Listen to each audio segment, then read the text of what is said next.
க்ரீமியாக எவ்வளோ கலர்ஃபுல்லாக இருக்குது பாருங்கள்.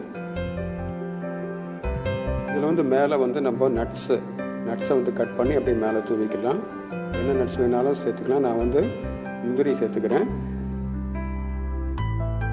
பால் வந்து ஏற்கனவே சில்னஸில் தான் இருந்தது. இன்னும் சில்னஸ் தேவைன்னா நம்ம வந்து ஐஸ் க்யூப் ஆட் பண்ணிக்கலாம்.